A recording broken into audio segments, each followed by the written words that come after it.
What's up guys, Wildin Customs here, and today we're going to take a look at the Nickelodeon Teenage Mutant Ninja Turtle line.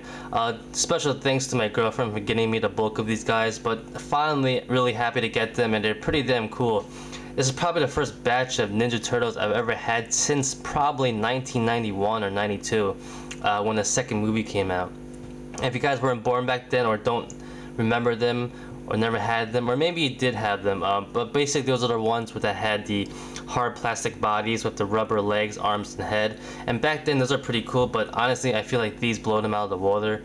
I'm basically going to go over some key details and differences and highlights amongst these guys to save some time. So what I like about these guys, first off, is all of them are different scopes and all of them are really unique looking. They're all different heights, sizes, and stuff like that, so it's pretty cool. I do like how these guys are kind of cartoonish, however they have a really nice modern look to them.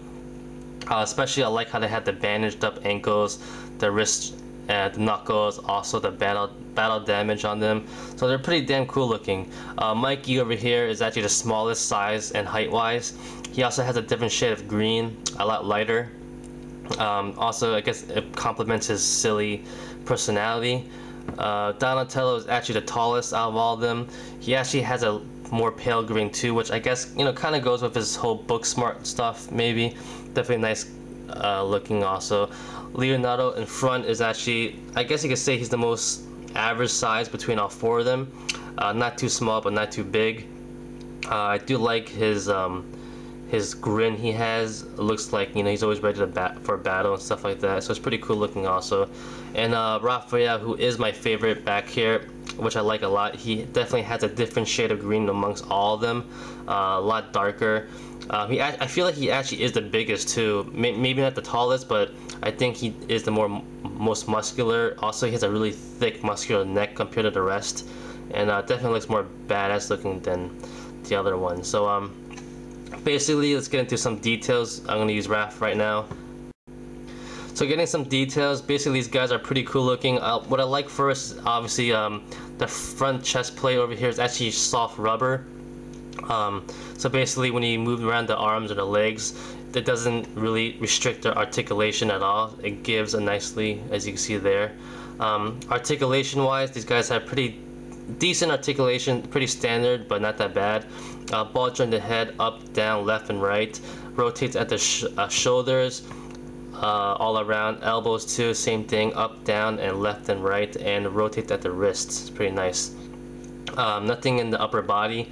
At the thigh over here, it goes up and down nicely. You have to rotate it just a little bit, just go in and out, but not that hard at all. Same thing at the knees, up, down, and rotates left and right, and that's about it. So it's pretty standard articulation. However, you could still get them in nice poses. All of them have different unique looking belts also. Raph over here has the ones for his size. They fit in nicely. It's pretty cool.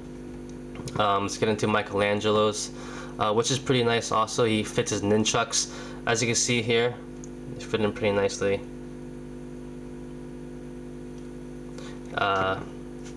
Leonardo's, his swords. It clips on actually. You could take it off if you want to, I believe.